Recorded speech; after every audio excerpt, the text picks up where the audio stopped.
Monet used buildings in his pictures for all sorts of different reasons, primarily pictorial. He could use the regular shape of architecture against the irregularity of nature. It could produce an accent of colour, so you might get a red roof against green foliage. Sometimes he used buildings as screens on which the light played. On other occasions, he might use a building as a gauge of modernity when he painted the railway station or a new bridge. On other occasions, architecture has an almost psychological effect, where you get a wild landscape like the cliffs on the Normandy coast, no figures in it, but just a single customs officer's cottage. So there's a great diversity and range to the way buildings were used in Monet's work.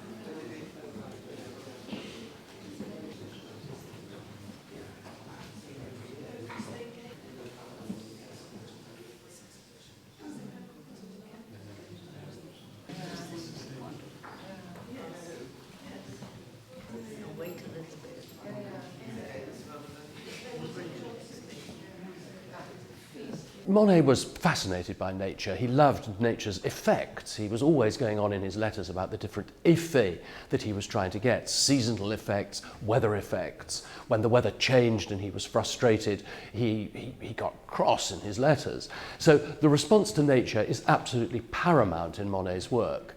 But the architectural elements provided an extra feature.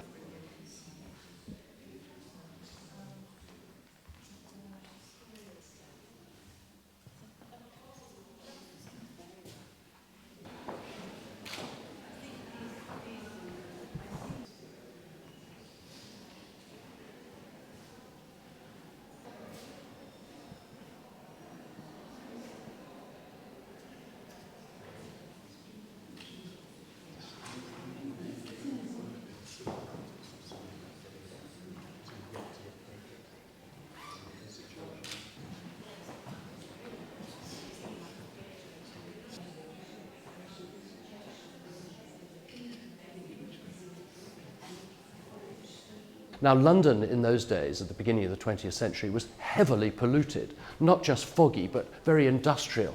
And Monet enthused in his letters about the fogs which were green and yellow. And these constantly changing effects fascinated him as they made the cityscape in front of him a kaleidoscope of different effects.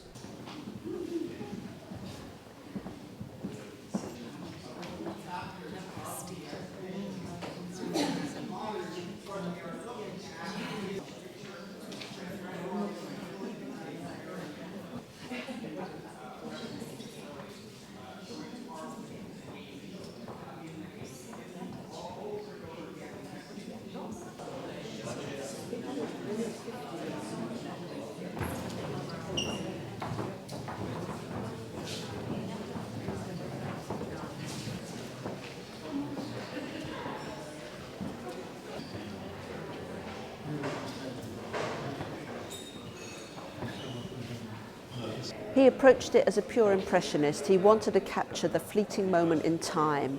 And of course, even with buildings, they look as though they're changing because sunlight affects everything from second to second.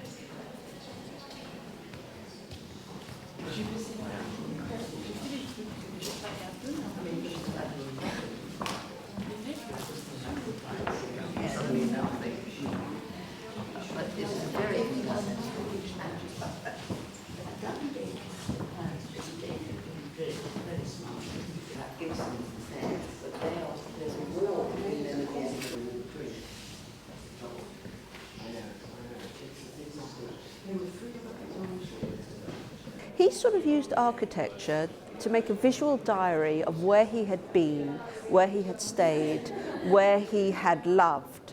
And that's what makes it so unusual, because it's almost telling us about him as much as it is about the landscape.